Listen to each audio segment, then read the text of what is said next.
की रेत मुझे एरिया रगड़ने दे, मुझे यकीन है पानी यहीं से निकलेगा।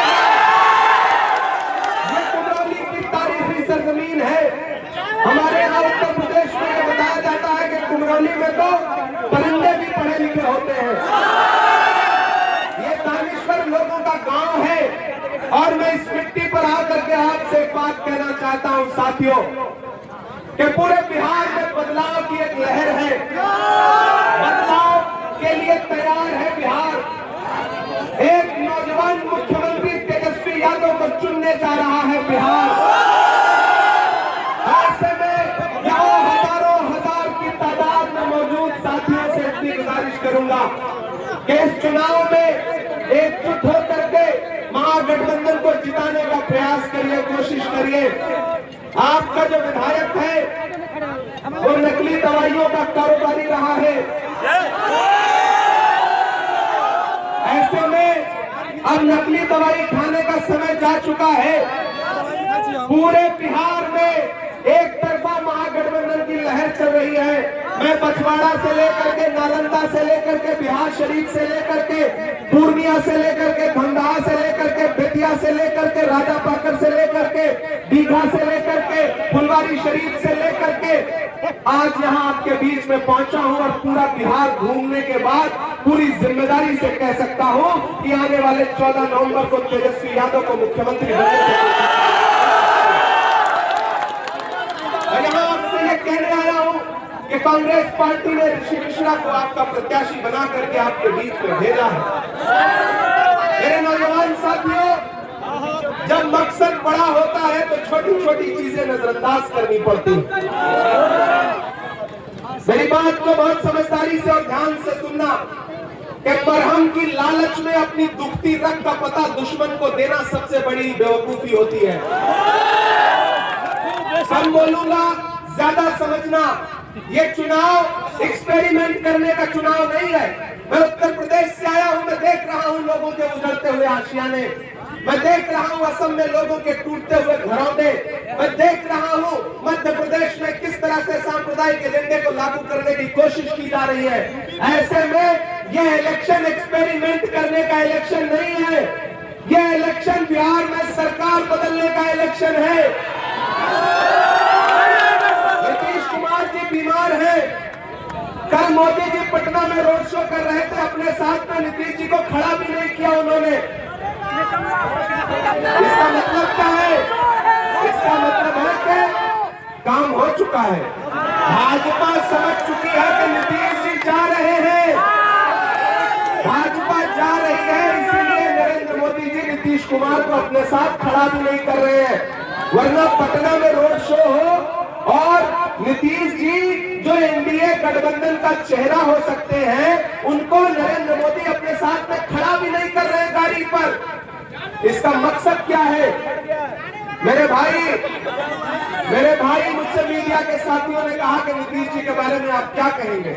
हमने कहा मैं जब से बिहार आया हूं भोजपुरी का एक गाना सुन रहा हूं।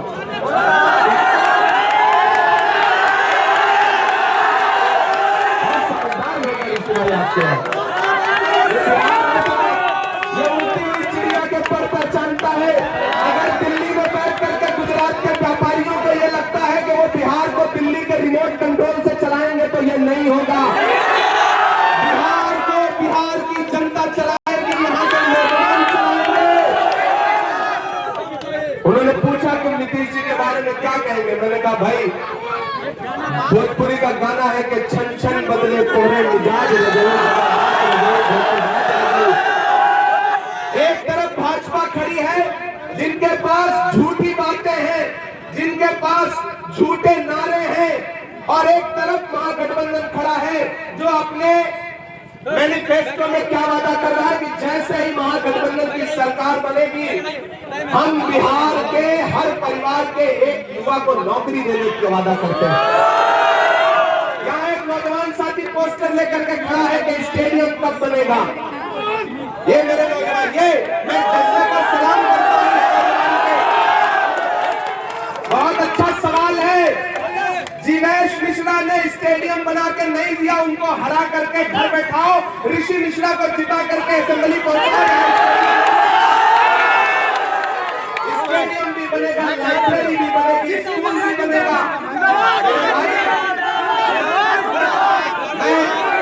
दिल्ली में मैंने देखा है कि किस तरह बिहार के लोगों को इलाज के लिए एम्स के बाहर भटकना पड़ता है। कांग्रेस पार्टी और महागठबंधन क्या कह रहा है कि हमारी सरकार बनने दीजिए, हर इंसान को 25 लाख रुपए का इलाज का बीमा देगा महागठबंधन कांग्रेस पार्टी। हम मुद्दों पर चुनाव लड़ रहे हैं, हम नफरत की बातें नहीं कर रहे। मेरे भाई ऋषि भाई आपके अपने हैं। मैंने कहा ना, जब मकसद बड़ा हो तो छोटी छोटी बातें नजरअंदाज करनी चाहिए। जिवेश मिश्रा के पिछले कुछ दिनों के भाषण उठा करके देखिए, उनके स्टेटमेंट उठा करके देखिए, वो कितनी चालाकी से, कितनी राजनीतिक तरीके से मामले को मोड़ देने के लिए किस तरह की बातें कर रहे हैं। जबकि सच्चाई ये है कि ये जाले की आवाम है, ये सारी चालाकी समझती है। और इस बार सारी चालाकी, इस बार मुझे पता है कि आप ऋषि भाई को जिता करके असेंबली पहुंचाने जा रहे हैं। जेल भेजने का बात करता है, जरूर पहुंचाएंगे। अरे उनकी जेलों की ऐसी तैसी मेरे भाई, जेलों से करना नहीं है। ये पिछले 11 साल से दिल्ली में बैठी हुई भाजपा की सरकार लोगों को जेल भेजने के अलावा और कर ही क्या रही है। लेकिन मैं डरा नहीं, मैं झुका नहीं, कहीं छुप छुपा के खड़ा नहीं। जो डटे हुए हैं महाज पर, मुझे उन सफों में तलाश कर। मेरे भाई, ये डरने का वक्त नहीं है, ये लड़ने का वक्त है। ये चुनाव बहुत जरूरी चुनाव है, इसलिए आप साथियों से गुजारिश है कि अदावत है, सियासत है, परिंदा है, शिकारी है। अदावत है, सियासत है, परिंदा है, शिकारी है, मगर इन सारी चीजों पर मोहब्बत अब भी भारी है। जाने वालों, अगले 1 मिनट आप चाय वाला सुनाएंगे, सब सुनाएंगे, सारा सुनाएंगे, लेकिन पहले संजीदगी से मेरी एक बात सुनो, मेरी एक बात सुनो, मेरे नौजवान साथियों, खास तौर से मेरी एक बात सुनो। महान बादशाह सिकंदर ने जब यूनान जीता ना, तो जीत का जश्न मनाने के लिए शहर की सड़कों पर निकला, तो उसने देखा कि पूरा शहर तो जश्न मना रहा है, लेकिन एक फकीर आदमी बेखबर होकर के सो रहा है। सिकंदर को गुस्सा आ गया। सिकंदर अपने घोड़े से उतरा और सोते हुए फकीर के पास गया और उसको जोर की एक लात मारी और लात मार के कहा कि क्यों रे फकीर, मैंने शहर जीत लिया और तू सो रहा है। बात मानना यार। उस फकीर इंसान ने नीली आंखों से सिकंदर की तरफ देखा और देख करके कहा कि शहर जीतना बादशाहों का काम है, लेकिन लात मारना गधे का काम है। नारा लगा करके आए थे, बहुत हुई महंगाई की मार, अब की बार मोदी सरकार। हालत क्या हुई, 58 रुपए का पेट्रोल 100 रुपए के पार हो गया कि नहीं हो गया। ये महंगाई कम करने की बात करने वाली भाजपा और नीतीश की सरकार कफन तक पर जीएसटी लेती है, कफन तक पर। मैं आपका इमरान हूं, मैं आपके मुद्दों पर देश की पार्लियामेंट से लेकर के सड़क तक पर लड़ता हूं। जाले वालों, मैं आपसे ये कहने के लिए आया हूं कि याद करो 2022 को 7 सितंबर का वो शाम, जब कन्याकुमारी में समंदर के किनारे खड़े होकर के मोहब्बत के मसीहा राहुल गांधी ने कहा था कि भाजपा पूरे देश में नफरत का केरोसिन छिड़क रही है। मैं इस नफरत के खिलाफ कन्याकुमारी से कश्मीर तक पैदल चलूंगा। 4000 किलोमीटर राहुल गांधी पैदल चले। नफरत का शिकार इस देश में सबसे ज्यादा कौन है? हम हैं, आप हैं या नहीं है?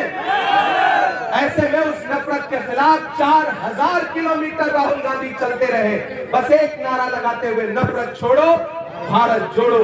बस एक नारा लगाते हुए, मुझे नफरत के बाजार में मोहब्बत की दुकान खोलनी है।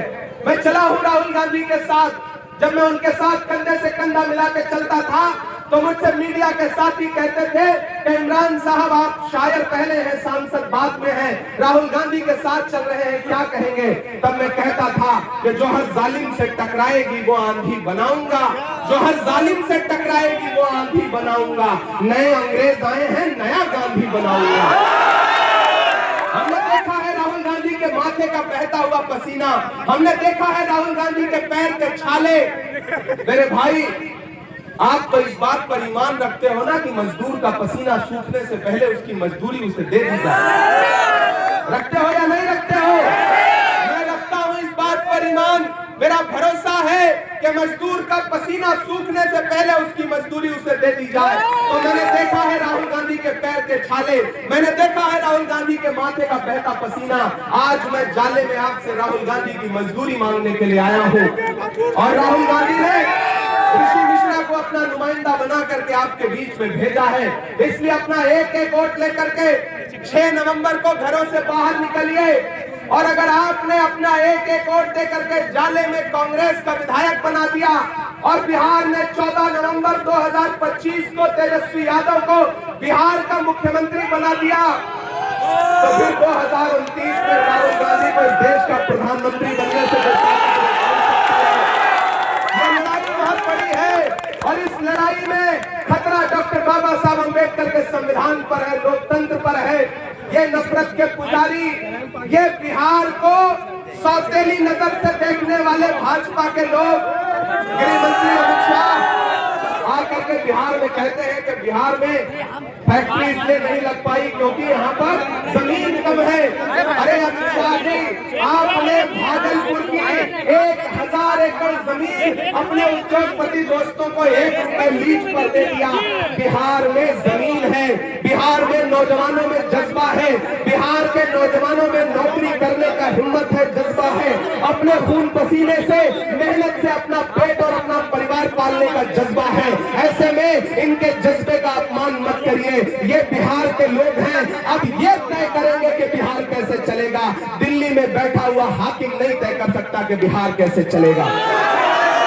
और जिन्हें लगता है कि साजिशें करके ऋषि मिश्रा को रोक लेंगे, इधर आमिर इकबाल खड़े हैं, शमीम भाई खड़े हैं, तनवीर भाई खड़े हैं, डॉक्टर अफरोज खड़े हैं, जमाल साहब खड़े हैं, ये सारे लोग, आरजू भाई खड़े हैं, ये सारे लोग इस बात के गवाह हैं कि कैंची से चरागों की लवे काटने वालों, कुदरत के करिश्मों से लड़ोगे तो मिटोगे।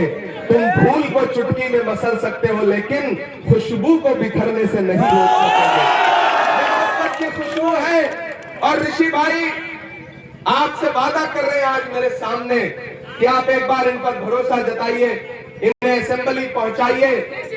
आपकी कोई भी शिकायत नहीं रह जाएगी। स्टेडियम का वादा मैं यहाँ खड़ा होकर कर रहा हूँ और अगर देरी हुई तो मेरे पास आइएगा, मेरा दामन पकड़िएगा, मैं आकर के ऋषि जी का हाथ पकड़ के कहूंगा कि मैं आपकी मीटिंग में वादा करके आया था, आपको ये काम करवाना पड़ेगा। कहाँ सोया है